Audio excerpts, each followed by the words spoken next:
Hello friend, स्वागत है आपका स्पर्श पीएससी एजुकेशन सेंटर के इस ऑनलाइन क्लास में। छत्तीसगढ़ के सामान्य अध्ययन में आज हम एक नया विषय शुरू करेंगे। वह है छत्तीसगढ़ में जनजाति, ट्राइब्स इन छत्तीसगढ़।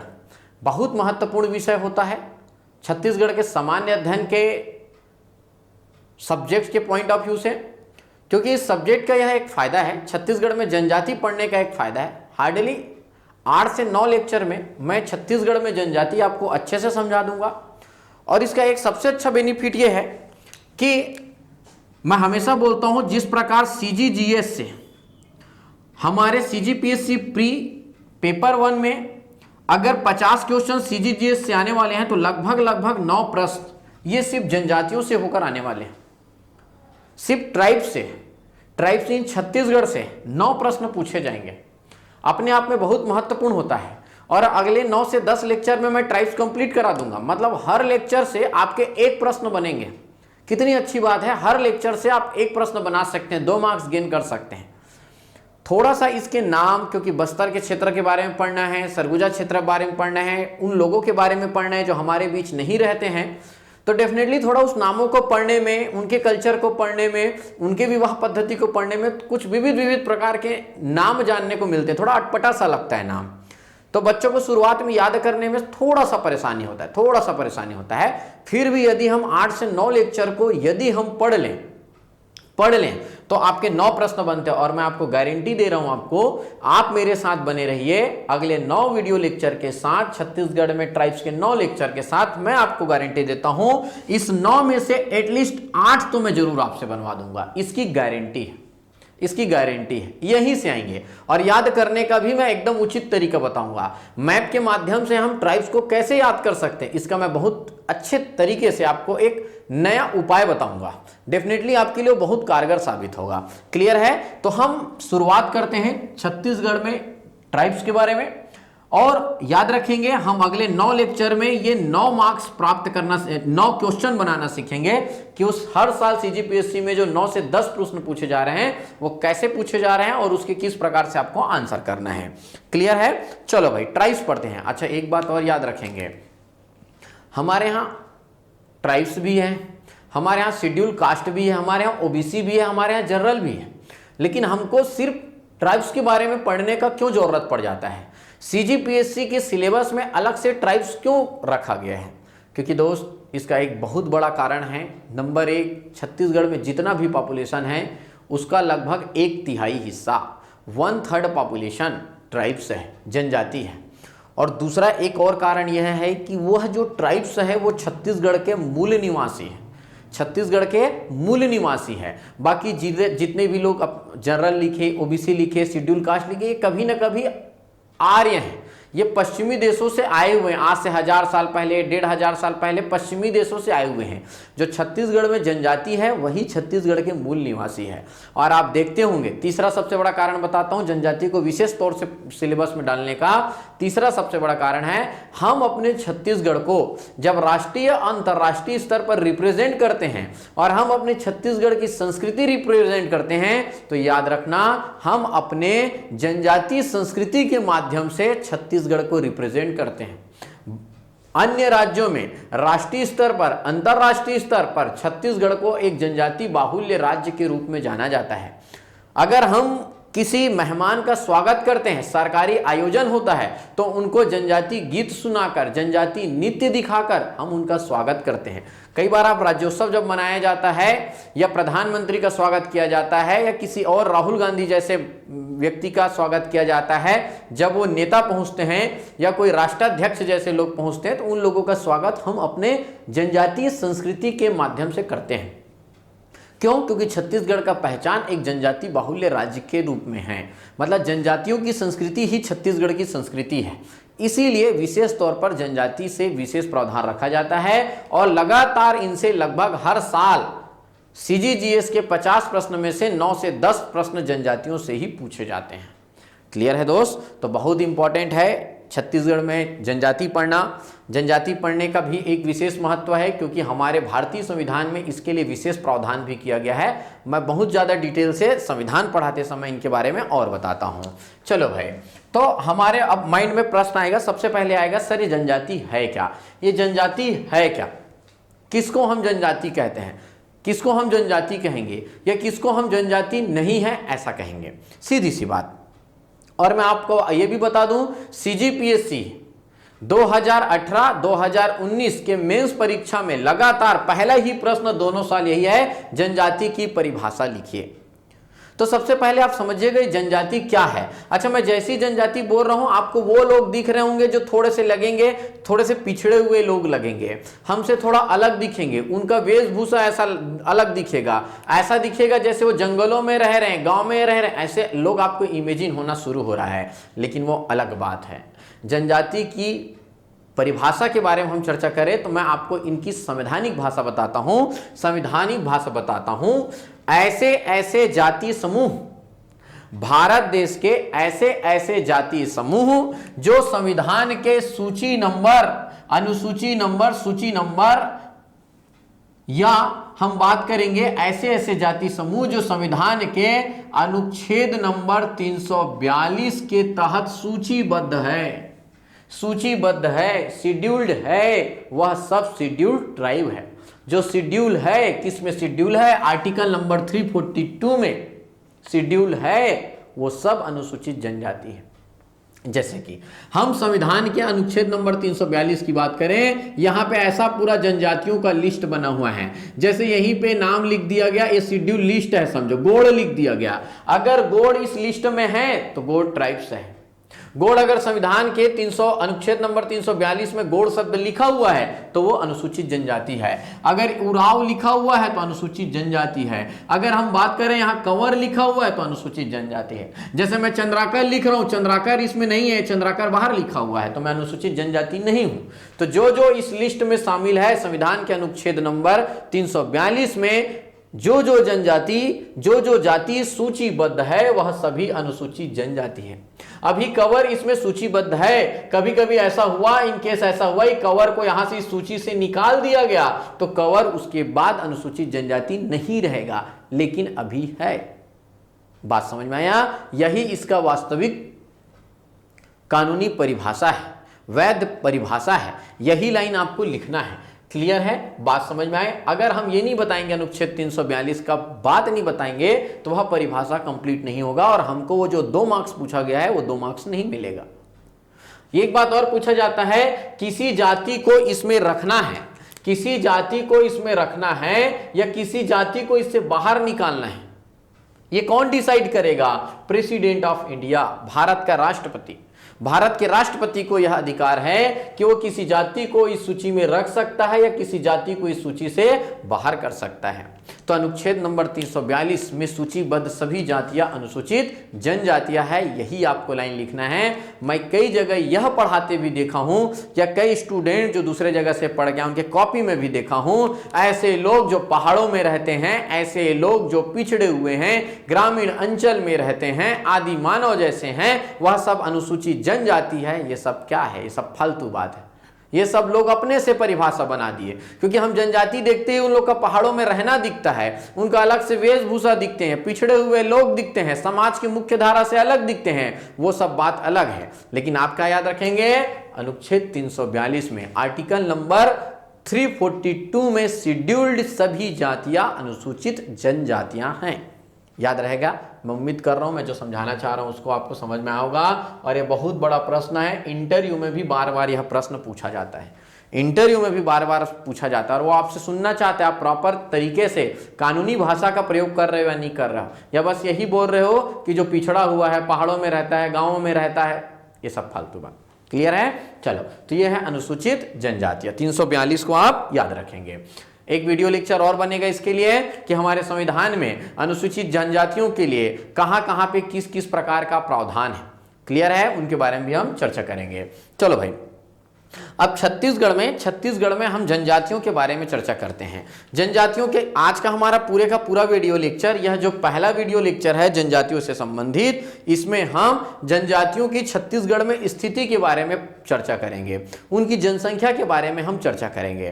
क्लियर है? चलो भाई, तो हम बात करें छत्तीसगढ़ में जनजाति जनसंख्या के बारे में चर्चा करें तो छत्तीसगढ़ में कुल जनजाति जनसंख्या है 78,22,902, 78,22,902। इतने जनजाति जनसंख्या है। आप सभी को पता होगा, ज्योग्राफी आप मेरे साथ पढ़ते आ रहे होंगे या नहीं पढ़े होंगे तो मैं बता दूं, आज वर्तमान में सेंसस रिपोर्ट 2011 के अनुसार छत्तीसगढ़ में कुल जनसंख्या है 2,55,45,198। यही है जनसंख्या। ठीक, उसमें से 78,22,902 जनजातीय जनसंख्या है। क्लियर है? चलो, बहुत बड़ा जनसंख्या हो जाता है, 78 लाख, लगभग 80 लाख, और अभी 2021 में जो सेंसस रिपोर्ट आने वाला है लगभग उसमें जनसंख्या बढ़ जाएगा। अच्छा, मैं आपको ये बताना चाह रहा हूं, ये जनजातीय जनसंख्या है। ये क्या है आपका? जनजातीय जनसंख्या 78,22,902, ऐसे याद रखेंगे आप। प्रश्न बनता है छत्तीसगढ़ में जितने भी जनसंख्या है उसका कितना प्रतिशत जनजाति है? उसका कितना प्रतिशत जनसंख्या जनजाति है?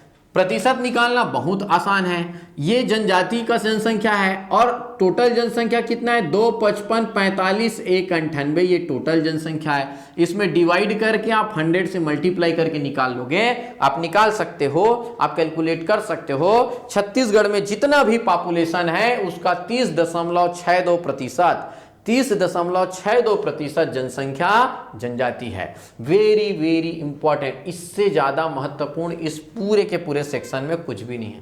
सब भूल जाना, आप अपना डेट ऑफ बर्थ भूल जाना, लेकिन ये जनसंख्या आप कभी नहीं भूलोगे। Very very important. मैंने पहले ही बोला, छत्तीसगढ़ की लगभग 1/3 जनसंख्या, छत्तीसगढ़ की लगभग 1/3 जनसंख्या ट्राइब्स है। इसी को मैंने बोला 1/3 जनसंख्या, 30.62%। प्रतिशत निकालना बहुत ज्यादा आसान है। कुल जनसंख्या में से हम लोग प्रतिशत निकाल लेते हैं। क्लियर है? दोनों बात याद रखेंगे, एक जनसंख्या भी बता दिया, एक मैं जनसंख्या का प्रतिशत भी बता दिया। वो बच्चे जो सीजी जियोग्राफी में मेरे साथ सेंसस रिपोर्ट पढ़े होंगे उनको ये क्लास और ज्यादा मजेदार लगने वाला है, क्योंकि सेंसस रिपोर्ट में हम थोड़ा विशेष तरीके से ट्राइब्स के बारे में वहां पे भी चर्चा कर चुके हैं। और जो बच्चे मेरे को डायरेक्ट ये देख रहे हैं, कोशिश करें ऐप में जाकर आप सेंसस रिपोर्ट वाला वीडियो आप जरूर देखें। चलो भाई, अब बात पर चलता है। अगर 78,22,902 हमारे यहां जनसंख्या है तो जनजातीय जनसंख्या में पूरे भारत देश में छत्तीसगढ़ का स्थान कौन सा है? हर राज्य में जनजाति है, झारखंड में भी जनजाति है, उत्तर प्रदेश में भी जनजाति है, मणिपुर मेघालय एरिया में जनजाति, सब जगह जनजाति है। तो जनजातीय जनसंख्या में छत्तीसगढ़ का स्थान क्या है? छत्तीसगढ़ का स्थान है चौथा। जनसंख्या के आधार पर है चौथा। ये लो भाई, छत्तीसगढ़ का स्थान है चौथा। प्रश्न ये भी बनता है, हमसे ज्यादा जनजाति जनसंख्या वाले राज्य कौन कौन से हैं? तो मैं बता दूं दोस्त, पूरे भारत देश में सर्वाधिक जनजाति जनसंख्या मध्य प्रदेश राज्य में है, जिनसे हम अलग होकर बने हैं। मध्य प्रदेश में सर्वाधिक जनजाति जनसंख्या है, उसके बाद दूसरा राज्य है झारखंड, तीसरा राज्य है उड़ीसा और चौथा राज्य है Chhattisgarh. Very very important. Madhya Pradesh, दूसरा है झारखंड, तीसरा है उड़ीसा, चौथा है छत्तीसगढ़। कितने राज्य? 4। छत्तीसगढ़ का स्थान क्या है? चौथा। भारत देश में सर्वाधिक जनजाति जनसंख्या मध्य प्रदेश।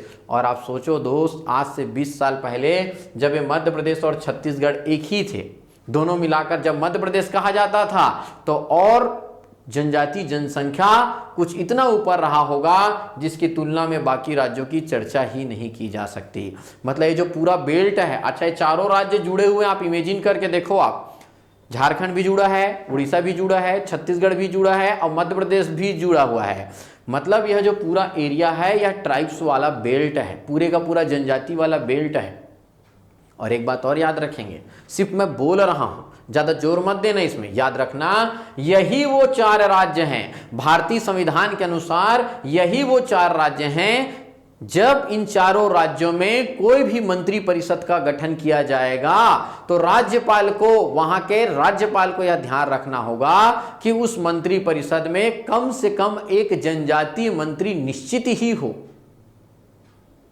सब राज्यों में मंत्री परिषद का गठन होगा तो मंत्री परिषद में एक जनजातीय मंत्री होना बहुत जरूरी है। अगर जनजातीय मंत्री नहीं होगा तो राज्यपाल यहां मंत्री परिषद का गठन नहीं करेगा। वेरी वेरी इंपॉर्टेंट, ये प्रश्न कई बार पूछा जाता है, किस किस राज्यों में मंत्री परिषद गठित करते समय एक जनजातीय मंत्री निश्चित तौर पर होने का प्रावधान है। यही वो 4 राज्य हैं जहां जनजातीय जनसंख्या बहुत ज्यादा है। संविधान में मैं इसके बारे में डिटेल से बताऊंगा। खैर, तो जनजातीय जनसंख्या के आधार पर छत्तीसगढ़ का पूरे भारत देश में चौथा स्थान है और जनजातीय प्रतिशत के आधार पर छत्तीसगढ़ का स्थान 5वां है।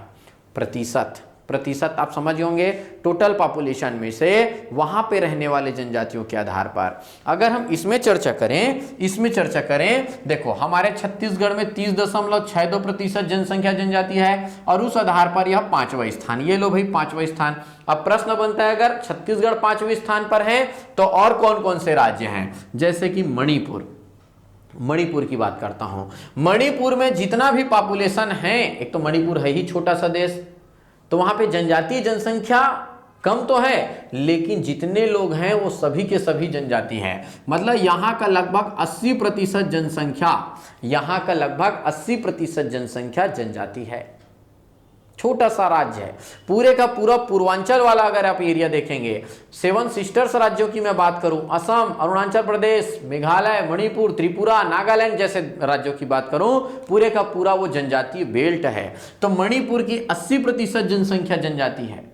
मतलब सर्वाधिक जनजातीय जनसंख्या वाला राज्य मणिपुर। नागालैंड की लगभग 78% जनसंख्या जनजाति है, प्रतिशत के आधार पर दूसरा स्थान। वैसी मेघालय, अरुणाचल प्रदेश और छत्तीसगढ़ 30.262% जनसंख्या जनजाति है और इस आधार पर जनजातीय जनसंख्या प्रतिशत में छत्तीसगढ़ 5वें स्थान पर और सिर्फ जनजातीय जनसंख्या के आधार पर छत्तीसगढ़ 4थे स्थान पर। ये दोनों बात में बच्चे बहुत कंफ्यूज रहते हैं, इसलिए मैं प्रॉपर लिख कर समझा रहा हूं। दोनों का मतलब अलग है। कुछ इस प्रकार आपको चीजों को याद रखना है। ये दोनों डेटा बहुत महत्वपूर्ण। क्लियर है? चलो भाई अब देखते जाओ एक चीज और। अगर हम छत्तीसगढ़ में जनजातियों की स्थिति के बारे में पढ़ रहे हैं तो देखो हम थोड़ा सा एक डेटा पढ़ते हैं। हम लोग देखो वास्तविकता में अभी तक आपके पास कौन सा सेंसस रिपोर्ट है? 2011 सेंसस रिपोर्ट है और इस रिपोर्ट को भारत और छत्तीसगढ़ दोनों की तुलना में पढ़ते हैं। कैसे पढ़ेंगे? भारत में कुल जनसंख्या का 8.6 वर्तमान स्थिति को पढ़ते हैं, फिर प्रीवियस आधार पर, ईयर के आधार पर तुलना करेंगे। भारत में 2011 सेंसस रिपोर्ट के आधार पर पूरे भारत देश की कुल आबादी का 8.6% जनसंख्या ट्राइब से है। लेकिन अभी मैंने बताया अगर सिर्फ हम छत्तीसगढ़ के बारे में बात करेंगे, 2011 सेंसस रिपोर्ट के आधार पर पूरे छत्तीसगढ़ का 30.62% जनसंख्या जनजाति है। Very very important. भारत में सिर्फ 8.6% जनसंख्या जनजाति है लेकिन छत्तीसगढ़ का 30.62। सोच सकते हो कितना महत्वपूर्ण हो जाता है। अगर हम बात करें 2001 की स्थिति के बारे में बात करें तो भारत की कुल जनसंख्या का 8.2% जनसंख्या जनजाति था। मतलब प्रतिशत के आधार पर 2011 में 2001 की तुलना में पूरे भारत वर्ष के आंकड़ों की बात करें तो जनजाति प्रतिशत में वृद्धि हुई है। 2001 में 8.2% जो 2011 में बढ़कर 8.6% हो गया। अगर भारत की बात करूं तो, और अगर हम छत्तीसगढ़ की बात करें, यह डेटा तो बहुत इंपॉर्टेंट है। 2011 सेंसस रिपोर्ट में पूरे छत्तीसगढ़ की 30.62% जनसंख्या, पूरे छत्तीसगढ़ की 30.62% जनसंख्या जनजाति है और 2001 में यह प्रतिशत कितना था? 31.76। मतलब आपको ये याद रखना है यहां पे छत्तीसगढ़ में जनजाति प्रतिशत में कमी आई है। लेकिन पूरे भारत देश के आंकड़ों की बात करें तो जनजाति प्रतिशत में वृद्धि दर्ज की गई है। ये बात आप याद रखेंगे, वेरी वेरी इंपॉर्टेंट।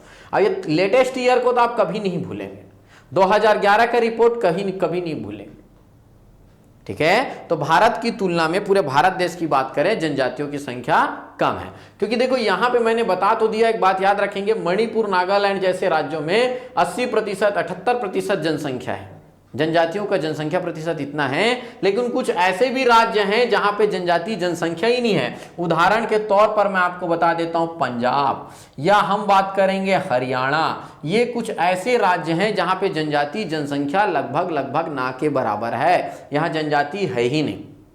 देखो दोस्त, सीधी सी बात बताऊं, जहां जंगल ज़्यादा रहेगा वहां जनजाति भी ज़्यादा रहेगा। ये सब वो राज्य हैं जहां पे फॉरेस्ट बहुत ज़्यादा है, जंगल बहुत ज़्यादा है, वन बहुत ज़्यादा है, वनों में ही ये निवास करते हैं, वनोत्पाद को ही ये, फॉरेस्ट प्रोडक्ट को ही ये अपनी दिनचर्या के रूप में डाल लेते हैं, उन्हीं पे इनका जीवन चलता है।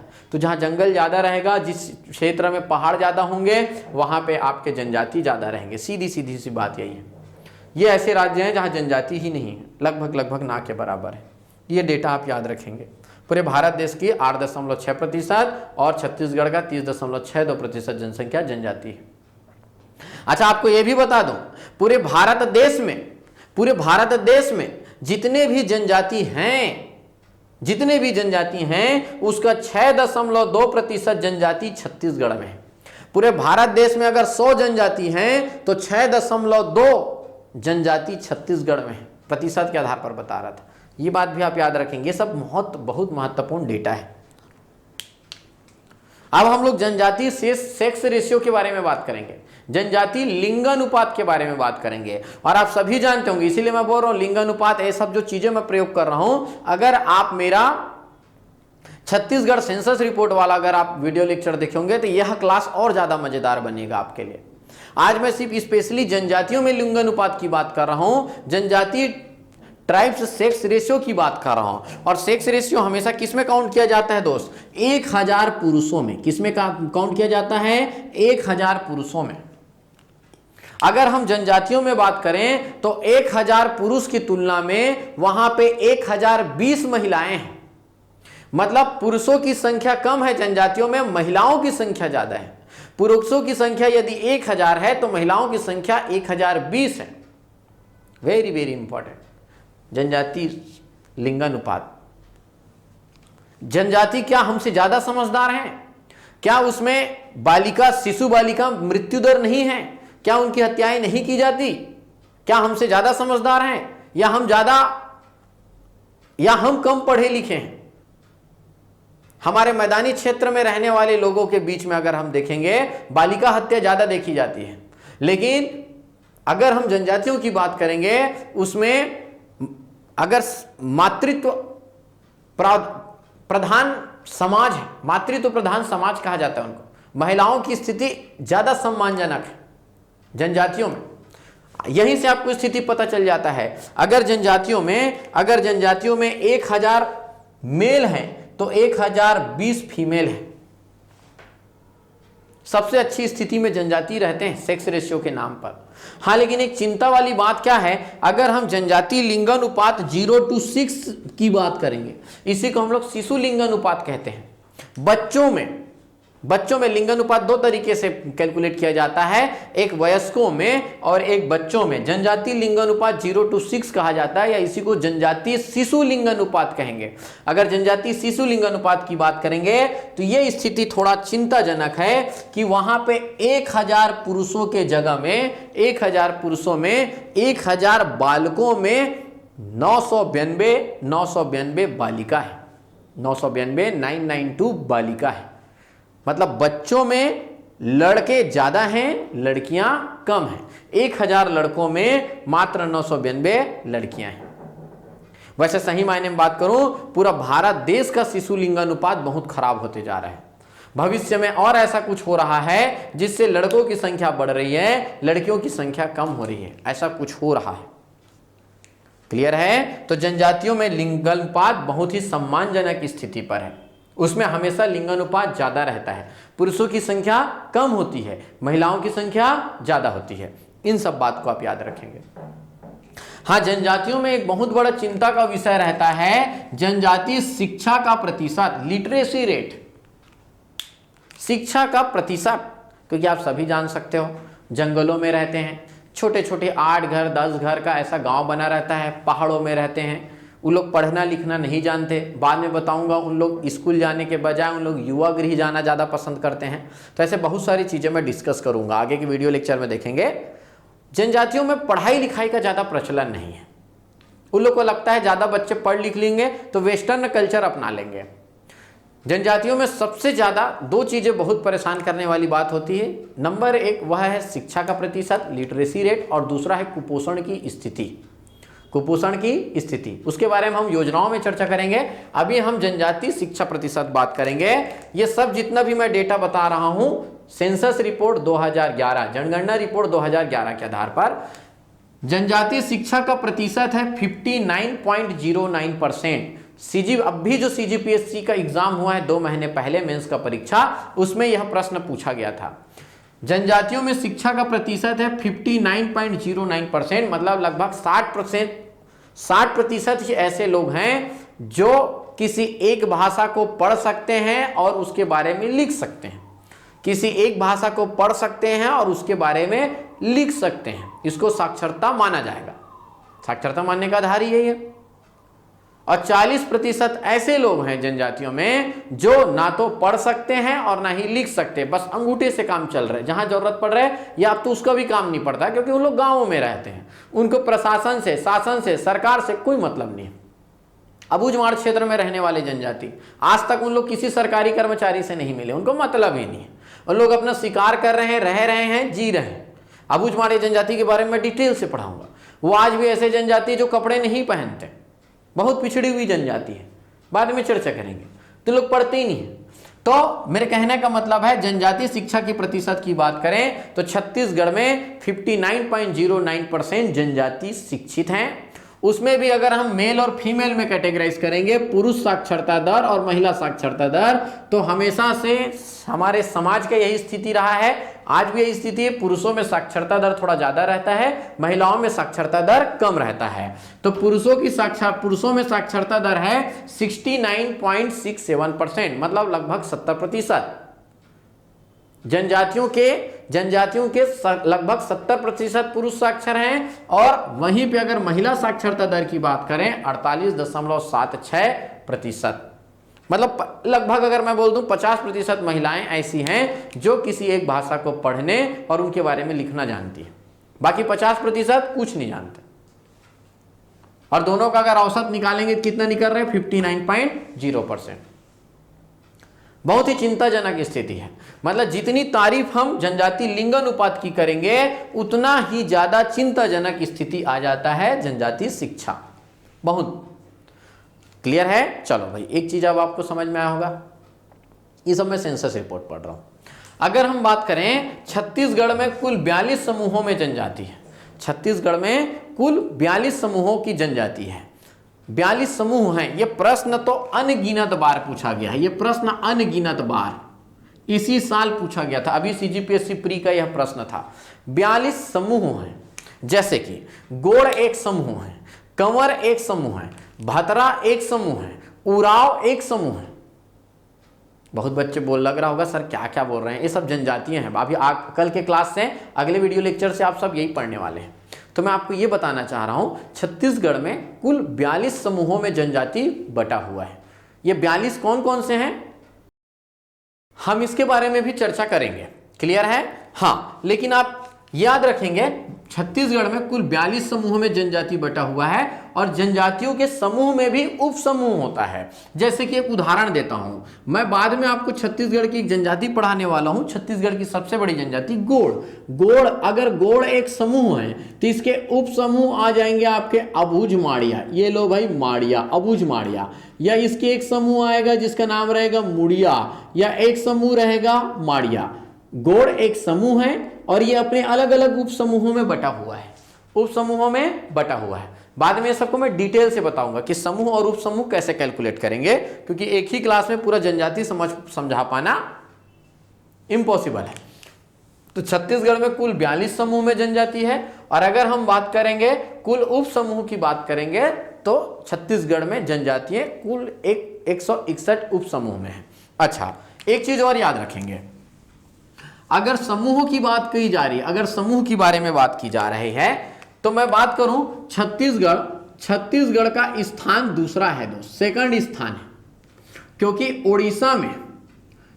उड़ीसा में याद रखना, उड़ीसा पहले स्थान पर है क्योंकि वहां 62 समूहों में बटा हुआ है। मतलब समूह के आधार पर भारत देश में बात करें तो उड़ीसा राज्य में कुल 62 समूहों की जनजाति पाई जाती है, और छत्तीसगढ़ समूहों के आधार पर पूरे भारत देश में दूसरे स्थान पर है, जहां पे कुछ 42 प्रकार की 42 समूहों की जनजाति पाई जाती है। यह भी अपने आप में प्रश्न बनता है समूहों के आधार पर, जैसे जनजाति जनसंख्या के आधार पर चौथा स्थान, जनजाति प्रतिशत के आधार पर 5वां स्थान, वैसी जनजाति समूहों के आधार पर छत्तीसगढ़ दूसरे स्थान पर है, छत्तीसगढ़ दूसरे स्थान पर है। ये बात भी आप याद रखेंगे। क्लियर है? तो 42 समूह है और 161 उप समूह है। अच्छा, एक प्रश्न और बनता है, 42 समूह है, बहुत सारे अभी आपको बताने वाला हूं, जैसे मैंने बताया गोड़ है, भतरा है, हलबा, उराव, कंवर, पंडो, कोल, भील, ऐसे विविध प्रकार के जनजातियों के नाम ले लूंगा, अभी पढ़ने को मिलेगा अगले वीडियो लेक्चर से। मेरे कहने का मतलब है अब 42 समूह है तो 42 तो बराबर तो नहीं होंगे। जैसे उदाहरण के लिए बता देता हूं, चंद्राकर एक समूह हो गया, साहू एक समूह हो गया, ब्राह्मण एक समूह हो गया, ऐसे समूह बना रहता है। तो ये तो हमारे बीच में है तो आप समझ पाओगे, जनजातियों में भी ऐसी समूह बना रहता है। खैर, मेरे कहने का मतलब है अगर 42 समूह है तो 42 की 42 समूह तो 42 के 42 बराबर अनुपात में तो नहीं होंगे, बराबर जनसंख्या में तो नहीं होंगे, किसी ना किसी का जनसंख्या ज्यादा होगा, किसी ना किसी का जनसंख्या कम होगा। तो मैं आपको यह बताना चाह रहा हूं, छत्तीसगढ़ में इस 42 समूहों में से सर्वाधिक जनसंख्या है गोड़ जनजाति। वेरी वेरी इंपॉर्टेंट दोस्त, पूरे भारत देश में भी जब जनजाति पढ़ाया जाता है तो हर राज्यों में से कुछ विशेष जनजातियों के बारे में जब भारत की जियोग्राफी में पढ़ाया जाता है तो छत्तीसगढ़ से गोड़ जनजाति के बारे में चर्चा किया जाता है। छत्तीसगढ़ की सबसे बड़ी जनजाति, छत्तीसगढ़ में सर्वाधिक जनसंख्या वाली जनजाति जिसका नाम है गोड़। और अगर मैं गोड़ के बाद बात करूंगा, उसके बाद दूसरे नंबर में आपका जनजाति आ जाएगा जो रहेगा कंवर। क्या रहेगा? कंवर। तीसरे नंबर पे आपका नाम रहेगा उराव, चौथे में आप याद रखेंगे हलवा। यह क्रम भी पूछा जाता है, वेरी वेरी इंपॉर्टेंट। छत्तीसगढ़ में सर्वाधिक जनसंख्या गोड़ जनजाति की है, लगभग मैं बता दूं 42 लाख। कितना? 42 लाख। देखो दोस्त, कुल जनजाति 78 लाख है, उसमें से 42 लाख अकेले गोड़ है, और बाकी जो बचे हुए जनजाति जनसंख्या है 35 लाख के आसपास जो बच गए जनसंख्या, वो बचे हुए 41 समूह में बढ़ गए। मतलब अकेले गोड़ बचे हुए 41 के बराबर है। तो गोड़ जनजातियों की जनसंख्या 42 लाख, कंवर लगभग कंवर जनजाति की जनसंख्या है लगभग 9 लाख। तो ये क्रम भी याद रखेंगे, सर्वाधिक भी याद रखेंगे। यह भी पूछा जाता है छत्तीसगढ़ में जनजाति समूहों का उनकी जनसंख्या के आधार पर सही क्रम क्या है? यह है सही क्रम। वेरी वेरी इंपॉर्टेंट, बहुत महत्वपूर्ण, ये सब बातों का आपको याद रखना है।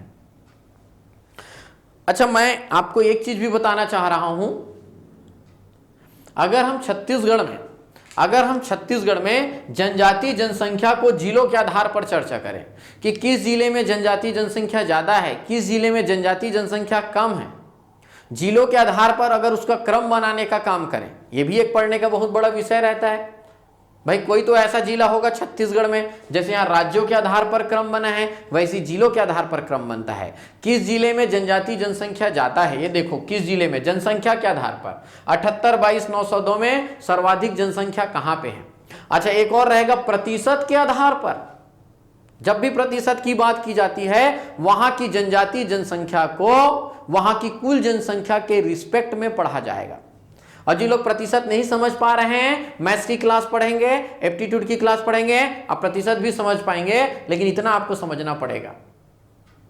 तो जनजातियों की कुल जनसंख्या के आधार पर जिलों का क्रम पढ़ेंगे और जनजातियों की प्रतिशत के आधार पर भी उनका क्रम पढ़ेंगे। मैं इनको अभी मैप के माध्यम से भी आपको सिखाने वाला हूं, मैप के माध्यम से इस चीज को आपको सिखाऊंगा। क्लियर है? चलो भाई, तो मैं आपको एक चीज बता दूं, जनसंख्या के आधार पर सर्वाधिक जनसंख्या है छत्तीसगढ़ में, सर्वाधिक जनजाति जनसंख्या वाला जिला जशपुर, जहां लगभग 5 लाख जनजाति रहते हैं। ये बात आप याद रखेंगे। छत्तीसगढ़ में 28 जिले हैं, 28 जिले में सर्वाधिक जनजाति जनसंख्या जसपुर। अच्छा, जब भी हम जनजाति जनसंख्या की बात करते हैं, जब भी हम जनजाति जनसंख्या की बात करते हैं तो हमको क्या याद आ जाता है? बस्तर क्षेत्र याद आ जाता है। बस्तर क्षेत्र है, मैं बताऊंगा प्रतिशत के आधार पर बस्तर का नाम आएगा, लेकिन कुल जनसंख्या के आधार पर जसपुर दूसरे स्थान। अच्छा, दो बात पहले याद रखेंगे, सर्वाधिक जनसंख्या जसपुर, सबसे कम जनसंख्या बेमेतरा, सबसे कम जनसंख्या बेमेतरा। अच्छा, जनजाति जनसंख्या प्रतिशत के आधार पर सर्वाधिक प्रतिशत है सुकमा में, लगभग 83%। सुकमा जिले का जितना भी जनसंख्या होगा उसका 83.87%, कितना? 83.87% जनसंख्या जनजाति है। दूसरे स्थान पर है बीजापुर, नारायणपुर। लेकिन मैं हमेशा याद रखता हूं प्रतिशत के आधार पर जनजाति जनसंख्या कहां सबसे ज्यादा है और प्रतिशत के आधार पर सबसे कम जनजाति जनसंख्या कहां है। रायपुर में सबसे कम जनजाति जनसंख्या है। रायपुर जिले में जितने भी निवासी हैं उनके मात्र और मात्र लगभग 4% जनसंख्या जनजाति है। बचे हुए 96% जनसंख्या अदर कास्ट के हैं, ओबीसी हैं, जनरल हैं, शेड्यूल कास्ट है, ऐसे हैं। ये सब बातों को याद रखना। पूरे छत्तीसगढ़ में सर्वाधिक जनसंख्या जसपुर में है और सबसे कम जनसंख्या बेमेतरा में है। सबसे कम जनजाति जनसंख्या बेमेतरा में है। इसको मैं अभी मैप के माध्यम से आपको पढ़ाने वाला हूं। मैप के माध्यम से मैं इसको लोकेट कर करके आपको दिखाऊंगा, याद करवाऊंगा। क्लियर है? लेकिन उससे पहले एक बात और याद रखें, एक बात और याद रखें। क्या याद रखें? छत्तीसगढ़ में कुल, देखो दोस्त, एक बात आप याद रखेंगे, अगर मैं विकास खंड की बात कर रहा हूं, विकास खंड के आधार पर अगर हम चर्चा करें, ये लो भाई, विकास खंड के आधार पर हम चर्चा करें, तो मैं आपको बता दूं छत्तीसगढ़ में कुल 146 विकास खंड है। कितने विकास खंड हैं? 146 विकास खंड है। इतना तो मैं उम्मीद करूंगा कि आपको आता होगा। ये 146 विकास खंड में से 85 आदिवासी विकास खंड है। आदिवासी विकास खंड कहने का मतलब है वहां पर, आदिवासी विकासखंड कहने का मतलब है वहां पर ऐसे पूरे 85 विकासखंड में राज्य शासन व केंद्र सरकार द्वारा कुछ विशेष योजनाएं चलाई जाती, क्योंकि वह आदिवासी बाहुल्य क्षेत्र है, अनुसूचित क्षेत्र है। यह प्रश्न कई बार पूछा जाता है, याद रखेंगे। छत्तीसगढ़ के 85 विकासखंड आदिवासी विकासखंड है। 146 में से 85 विकासखंड आदिवासी विकासखंड है। और आपको यह भी मैं बता दूं, यह बात भी आप याद रखेंगे कि यह जो 85 विकासखंड है, 85 विकासखंड है, यह 19 जिलों के अंतर्गत आता है। छत्तीसगढ़ में 28 जिले हैं, तो छत्तीसगढ़ के 19 जिले में यह 85 आदिवासी विकासखंड है। मतलब ये 19 जिलों के, ये मतलब यह 19 जिलों के आपके 14 जिले पूर्ण रूप से और 5 जिले आंशिक रूप से आदिवासी विकासखंड के अंतर्गत आते हैं। उदाहरण स्वरूप मैं बताता हूं। चलो भाई, मैं उम्मीद करता हूं आप सभी को छत्तीसगढ़ का मैप बनाना जरूर आता होगा। छत्तीसगढ़ का मैप बनाना जरूर आता होगा, ऐसा मैं उम्मीद करता हूं। और मैं तुरंत इस छत्तीसगढ़ का मैप बना देता हूं। और जो भी छात्र, मैं फिर से कहूंगा, छत्तीसगढ़ का मैप बनाना नहीं सीखे होंगे, कृपया वो मेरा छत्तीसगढ़ मैप बनाने वाला कि किस आधार पर ये मैप बनता है, वो वीडियो आप जरूर देखें। क्लियर है? ये बन गए भाई छत्तीसगढ़ के 28 जिले। मैंने बोला ये 85 विकासखंड, 85 विकासखंड कितने जिलों में बटे हुए हैं? 19 जिलों में बटे हुए हैं। 19 में से 14 जिले पूर्ण रूप से आदि विकासखंड के अंतर्गत आते हैं और 5 जिले आंशिक रूप से। तो ये 14 कौन कौन से हैं? एकदम आसान है, 14 निकालना बहुत आसान है। ये कांकेर पूरे का पूरा आदिवासी विकासखंड है। कांकेर जिले के जितने भी विकासखंड है सब आदिवासी है। पूरे का पूरा बस्तर संभाग, कांकेर, नारायणपुर, बस्तर, दंतेवाड़ा, सुकमा, बस्तर, कोंडागांव, ये देखो 7। पूरे का पूरा बस्तर डिवीजन, पूरे का पूरा सरगुजा डिवीजन, ये लो भाई पूरे का पूरा सरगुजा डिवीजन, ये 5 और ये 7 कितने हो गए? 12। यहां जितने भी विकासखंड है, कोई किसी में 5 विकासखंड, किसी में 6 विकासखंड, पूरे का पूरा विकासखंड आदिवासी विकासखंड है। और ये कोरबा जिला और ये गौरेला, पेंड्रा, मरवाही जिला, ये हो गए वो 14 जिले जो पूर्णतः वहां के, ये 14 वे जिले हैं जिनके सभी विकासखंड आदिवासी विकासखंड है। ये प्रश्न कई बार पूछा जाता है। क्लियर है। इसीलिए जब विधानसभा का गठन किया जाता है, इसमें विधानसभा क्षेत्र बनाया जाता है, तो यह पूरा क्षेत्र शेड्यूल्ड ट्राइब्स के लिए सुरक्षित रहता है। ठीक है, बाद में चर्चा करेंगे प्रशासन में उसके बारे में। अच्छा, मैंने बोला 14 जिले पूर्ण रूप से, 14 जिले पूर्ण रूप से, और याद रखेंगे मैंने बोला 5 जिले आंशिक रूप से। वो 5 आंशिक रूप से कौन कौन से हैं? आपका यह है गरियाबंद, आपका यह है धमतरी, आपका यह है बालोद, आपका यह है राजनांदगांव और आपका यह है रायगढ़। ये 5 वो जिले हैं, ये 5 वो जिले हैं जिसके कुछ विकासखंड आदिवासी विकासखंड है। जहां जहां जिस जिस विकासखंड में आदिवासी जनसंख्या ज्यादा है उसको प्रशासन ने आदिवासी विकासखंड घोषित कर दिया है। तो ये 19 जिले कौन कौन से हैं, ये बहुत इंपॉर्टेंट है। ये 85 नामक डेटा बहुत इंपॉर्टेंट है। 85 आदिवासी विकासखंड है जो कि 19 जिलों में फैला हुआ है। 19 में से 14 जिले पूर्ण रूप से आदिवासी विकासखंड में हैं और 5 जिले आंशिक रूप से आदिवासी विकासखंड के अंतर्गत आते हैं। मैं उम्मीद करूंगा आपको यह चीज याद रहेगा, विकासखंड का कॉन्सेप्ट याद रहेगा। और बिल्कुल याद रखना है आपको, ये जो मैदानी एरिया है यही समझ में आ रहा है, यहां पे आदिवासियों की संख्या कम है। यहां पे आदिवासियों की संख्या कम होने के कारण यह आदिवासी विकासखंड वालों में श्रेणी में नहीं है, क्योंकि यहां दूसरे जाति वाले ज्यादा है, ओबीसी ज्यादा है, जनरल ज्यादा है, शेड्यूल कास्ट ज्यादा है। इधर जनजातियों की संख्या ज्यादा है, इधर जनजातियों की जनसंख्या ज्यादा है, इसलिए प्रशासन ने इनको सुरक्षित क्षेत्र घोषित कर दिया है। यहाँ पे विशेष प्रकार की योजनाएं चलाई जाती है, बस्तर में भी विशेष प्रकार की योजनाएं चलाई जाती है। इसीलिए मैं फर्स्ट क्लास से कह रहा हूं, जब भी आप सीजीपीएससी का पेपर देंगे, इन मध्य क्षेत्र से बहुत कम प्रश्न पूछे जाएंगे, उत्तरी क्षेत्र से ज्यादा पूछा जाएगा, दक्षिणी क्षेत्र से कम पूछा जाएगा, क्योंकि यह जनजाति लोग होते हैं, यह पिछड़ा हुआ क्षेत्र है। आप जब भी प्रशासन में आए, आप डिप्टी कलेक्टर बने, तहसीलदार बने, डीएसपी बने, अकाउंट ऑफिसर बने, जो भी बने, आपके दिमाग में इस पिछड़े हुए क्षेत्र का एक चित्र छपा होना चाहिए कि मेरे को इनके इस क्षेत्र में विकास करना है। जो भी योजना आएगा धड़ल्ले से रायपुर, बेमेतरा और बलौदा बाजार में लागू नहीं कर देना है, पहले प्रायोरिटी इन पिछड़े हुए लोगों में डालना है। इसीलिए बोला जाता है इन सब क्षेत्र के बारे में आपके पास ज्यादा जानकारी हो। आज भी शासन के द्वारा सबसे ज्यादा योजनाएं, सबसे ज्यादा बजट में प्रावधान इन पिछड़े क्षेत्रों के लिए किया जाता है।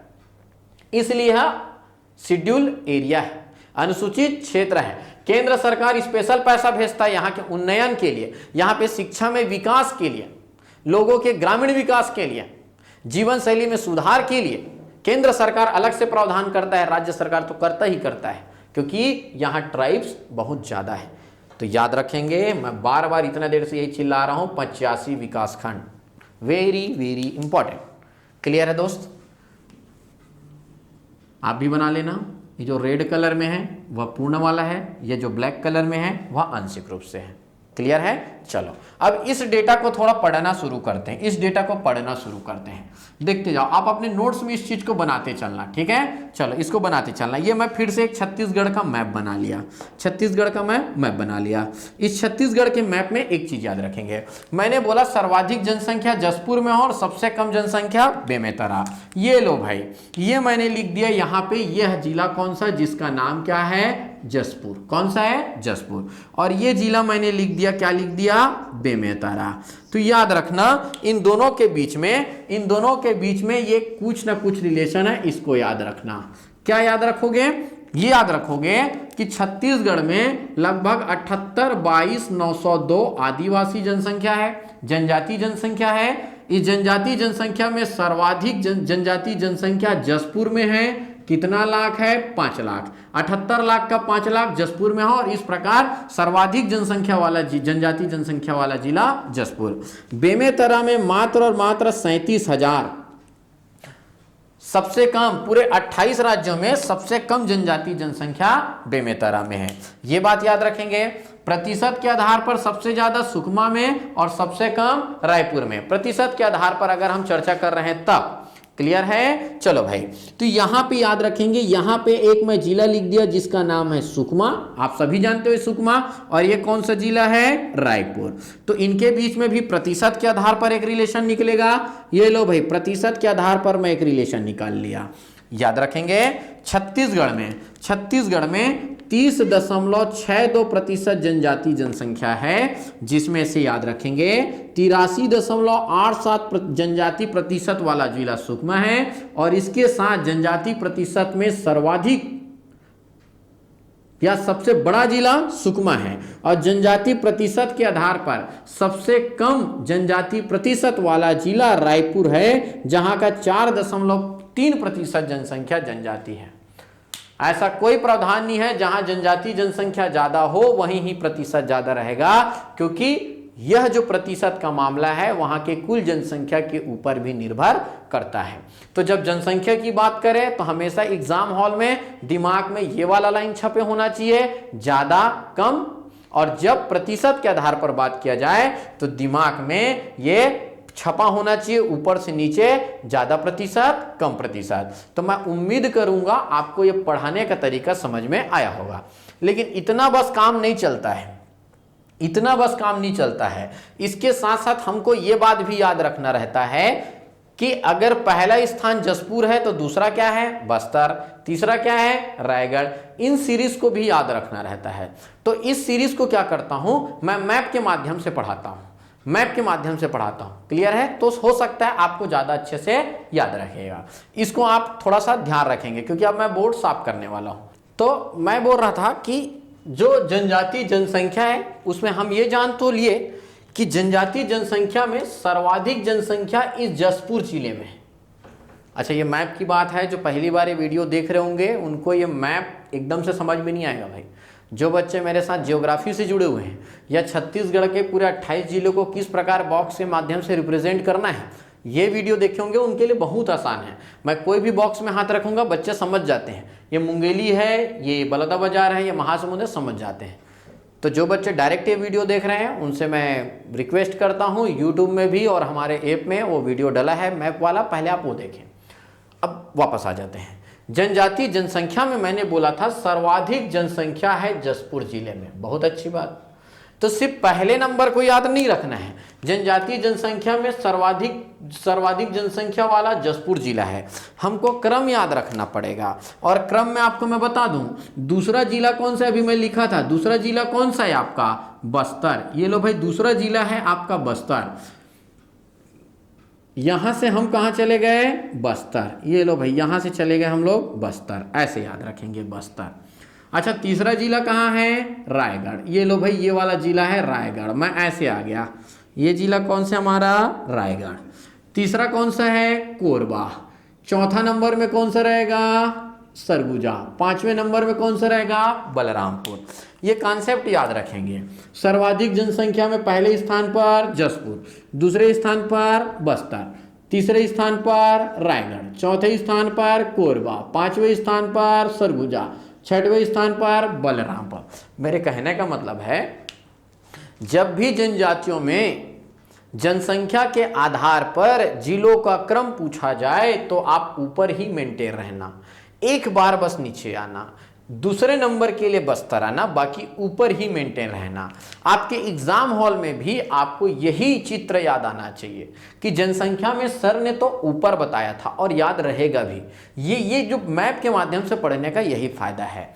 उसी प्रकार यदि हम बात करें जनजातियों की जनसंख्या, उनके प्रतिशत के आधार पर, जिलों का क्रम जनजाति प्रतिशत के आधार पर बात करें तो याद करके देखो, मैंने प्रतिशत के आधार पर सर्वाधिक जनसंख्या का प्रतिशत है सुकमा जिले में, सर्वाधिक जनसंख्या का प्रतिशत सुकमा जिले में। ये लो भाई, ये हो गया सुकमा जिला। अगर फिर से मैं बात करूं, दूसरा स्थान क्या रहेगा, ये बगल वाला बीजापुर, उसके बाद क्या रहेगा, नारायणपुर। पहला स्थान, दूसरा स्थान, तीसरा स्थान। चौथा स्थान किसका है आपका, दंतेवाड़ा। ये है भाई आपका दंतेवाड़ा। चौथा स्थान क्या है, कोंडागांव, माफ करना, पांचवा स्थान कोंडागांव। पहला स्थान सुकमा, दूसरा स्थान बीजापुर, तीसरा स्थान नारायणपुर, चौथा स्थान दंतेवाड़ा, पांचवा स्थान कोंडागांव। अच्छा, और बता देता हूं, चलो। फिर छठवें स्थान के लिए एक बार चले जाना है बलरामपुर, और सातवें स्थान में आ जाना है बस्तर। तो ये देखो भाई, ये चले गया कौन सा आपका, छठवा। ये कौन सा स्थान आ गया, सातवां। आप अगर इन दोनों को देख पा रहे होंगे तो ये दोनों वाटर इमेज है। ये दोनों वाटर इमेज है। जनसंख्या के आधार पर ऊपर बने रहना है, एक बार नीचे जाना है, और प्रतिशत के आधार पर, जनजाति प्रतिशत के आधार पर नीचे बने रहना है, एक बार ऊपर जाना है। मतलब जनजाति प्रतिशत में नीचे, जनजाति जनसंख्या में ऊपर, इतना आपको ध्यान रखना है। दोनों एक दूसरे का वाटर इमेज बनाता है। क्लियर है? बहुत आसान है बस। और एग्जाम हॉल में भी आपको याद है सर ने कैसा डायग्राम बनाया था, पहले से कॉर्नर कॉर्नर गए थे, सुकमा, बीजापुर, नारायणपुर, दंतेवाड़ा, कोंडागांव, एक बार ऊपर नीचे, ऐसे आपको याद रखना है। मैं उम्मीद करूंगा, मैं चाहता तो सिर्फ वो क्रम जो लिखवाया हुआ था नाम लिख के छोड़ देता, लेकिन आपको मेरे साथ जुड़े रहने का एक फायदा जरूर मिलेगा। मैं आपको ये भी समझाऊंगा क्या पढ़ना है क्या नहीं पढ़ना है, लेकिन मैं आपको आपके दिमाग में डाले रहने का, याद रखे रहने का भी कुछ तरीका बताते चलूंगा। क्योंकि पढ़ते तो सब हैं, पढ़ बहुत लोग रहे हैं, देखे होंगे 1,10,000 लोग फॉर्म भरते हैं। प्रश्न बनता है कितने लोग सही ढंग से उसको याद रखते हैं। कुछ ऐसा याद रखते हैं कि उनको एग्जाम हॉल में, प्री के एग्जाम में, व्यापम की एग्जाम में, यहाँ तक कि मेंस की एग्जाम में भी याद रहे। सीधा सीधा प्रश्न बन जाएगा, छत्तीसगढ़ राज्य में जिलों के आधार पर जनजातीय जनसंख्या का वितरण कैसा है, तो हम बिल्कुल बताएंगे सर्वाधिक जनसंख्या जसपुर जिले में है। उसके बाद बस्तर जिला दूसरे स्थान पर है जनजातीय जनसंख्या के आधार पर। उसके बाद क्रमशः तीसरे, चौथे, पांचवें और छठवें स्थान पर रायगढ़, कोरबा, सरगुजा व बलरामपुर जैसे राज्य हैं। और इस प्रकार हम कह सकते हैं कि छत्तीसगढ़ राज्य के उत्तरी हिस्से में जनजातीय जनसंख्या ज्यादा है। खत्म। इसको बोलते हैं मेंस। तो मेंस में मैं उसके बारे में चर्चा करूंगा। मेरे कहने का मतलब एक बार अगर याद हो रहा आपको सभी चीज याद होगा।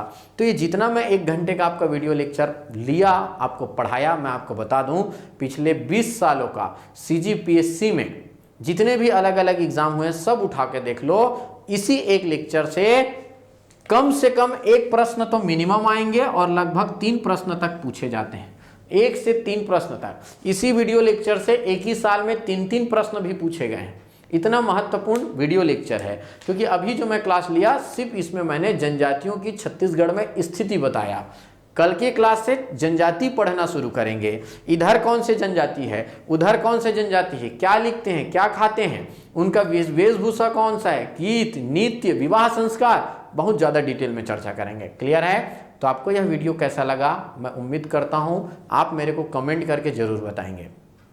क्लियर है? ये स्पेशल रिक्वेस्ट है। और आप जनजाति में किस जनजातियों से संबंधित किस विशेष प्रकार का वीडियो चाहते हैं ये भी आप कमेंट करके नीचे लिख देंगे। मैं कोशिश करूंगा उसके बारे में भी वीडियो बनाने का। क्लियर है दोस्त? तो मिलते हैं हम अपने अगले वीडियो लेक्चर। अच्छा, बहुत लोग मेरे से कमेंट करते रहते हैं यूट्यूब में, सर इसका कुछ मटेरियल मिल जाएगा क्या, PDF मिल जाएगा? तो मैं आपको बता दूं जितना भी वीडियो लेक्चर डल रहा है वह सभी का PDF में स्टडी मटेरियल हमारे ऐप स्पर्श PSC में डला हुआ है। आप प्ले स्टोर में टाइप कीजिएगा स्पर्श PSC, उस ऐप को डाउनलोड कर लेंगे और फ्री में पूरे का पूरा CGPSC का स्टडी मटेरियल ऐप में डला हुआ है, जहां स्टडी मटेरियल मिलेगा, वीकली और मंथली करेंट अफेयर मिलेगा, फ्री में करेंट अफेयर का टेस्ट सीरीज मिलेगा। मतलब आप PSC की तैयारी करने वाले छात्रों के लिए बहुत यूजफुल ऐप है। तो इसका स्टडी मटेरियल, इसका PDF आपको हमारे ऐप में मिल जाएगा। क्लियर है? तो मैं उम्मीद करूंगा आपको यह क्लास समझ में आया होगा, और ये भी उम्मीद करता हूं आप कमेंट करके मेरे को जरूर बताएंगे। इससे मेरे को प्रोत्साहन मिलता है ताकि मैं अगले वीडियो लेक्चर बनाने के लिए उतने अच्छे से ही तैयार रहूं। क्लियर है? तो लाइक और शेयर जिस आपको जैसा भी लगे उस हिसाब से कीजिएगा। तो मिलते हैं अगले क्लास में, तब तक के लिए धन्यवाद।